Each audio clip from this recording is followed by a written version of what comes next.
Friends, நாம் வெங்காய ஊத்தப்பம் செய்வதற்கு ஒரு 15 சின்ன வெங்காயமும் 4 பல் பூண்டையும் இப்படி பொடியாக நறுக்கிக் கொள்ள வேண்டும்.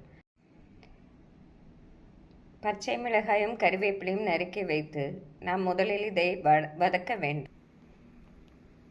கடாயில் 3 ஸ்பூன் நல்லெண்ணெய் விட்டு எண்ணெய் காயவும் கடுகும் ஜீரகமும் போட வேண்டும். கடுகு பொரியவும் நாம் நறுக்கிய வெங்காயம், பூண்டு, பச்சை மிளகாயை போட்டு விடலாம். இதனுடன் நாம் தேவையான அளவு தூள் உப்பு போட்டுக்கொள்ள வேண்டும். கறிவேப்பிலையும் சேர்த்து கொள்ள வேண்டும்.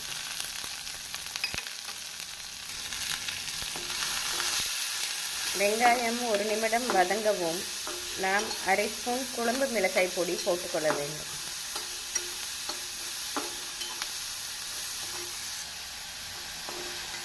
இந்த அளவு வெங்காயம் வதங்கியதும் நாம் அரை ஸ்பூன் மஞ்சள் பொடியும் குழம்பு மிளகாய் பொடி சிறிதும் போட்டுக்கொள்ள வேண்டும். நன்றாக வெங்காயத்தை மசால் பொடியுடன் சேர்த்து வதக்க வேண்டும். நாம் மிதமான தீயிலே வைத்து வதக்கிக் கொள்ளலாம். அரை ஸ்பூன் மிளகுத்தூள் இப்பொழுது சேர்த்து கொள்ளலாம். நமக்கு வெங்காயம் இந்த அளவு வதங்கினாலே போதுமானது. இப்பொழுது அடுப்பை ஸ்விட்ச் ஆஃப் செய்துவிட்டு இதை வேறு ஒரு பாத்திரத்திற்கு மாற்றிவிடலாம். தோசை சட்டி நன்றாக காயவும் நாம் தோசையை ஊத்தப்பம் போல் ஊற்றிக்கொள்ள வேண்டும். இவ்வாறு சிறியதாக நாம் ஊற்றிக்கொள்ள வேண்டும். இப்பொழுது நாம் வதக்கி வைத்திருக்கும் வெங்காயத்தை இதன் மேல் தூவி விட வேண்டும். நாம் ஒரு ஸ்பூன் வைத்து அதை போட்டுக்கொள்ளலாம்.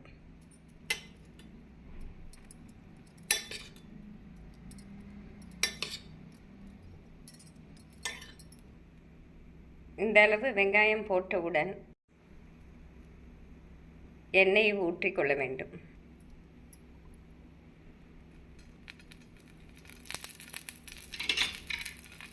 இப்பொழுது ஹை ஃப்ளேமிலே நாம் இதை வேக விட வேண்டும். இப்போது நாம் மெதுவாக இதை திருப்பி போட வேண்டும்.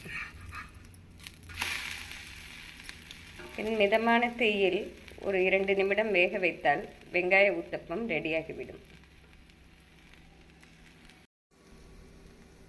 நாம் இப்படி திருப்பி போட்டோம் என்றால் வெங்காய ஊத்தப்பம் நன்றாக வெந்து விட்டது. இப்பொழுது நாம் இதை எடுத்து விடலாம். ஃப்ரெண்ட்ஸ், அருமையான வெங்காய ஊத்தப்பம் ரெடியாகிவிட்டது. இதை நாம் சட்னி, சாம்பாருடன் சாப்பிட்டால் அருமையாக இருக்கும். நாம் குழந்தைகளுக்கு லஞ்ச் பாக்ஸுக்கும் இதே போல் சுட்டு கொடுத்து விட்டோம் என்றால் அருமையாக இருக்கும். வெறும் தோசையாகவே சாப்பிட்டாலும் மிகவும் ருசியாக இருக்கும். இதை செய்து பார்த்து எப்படி இருக்கிறது என்று கூறுங்கள். Thank you friends.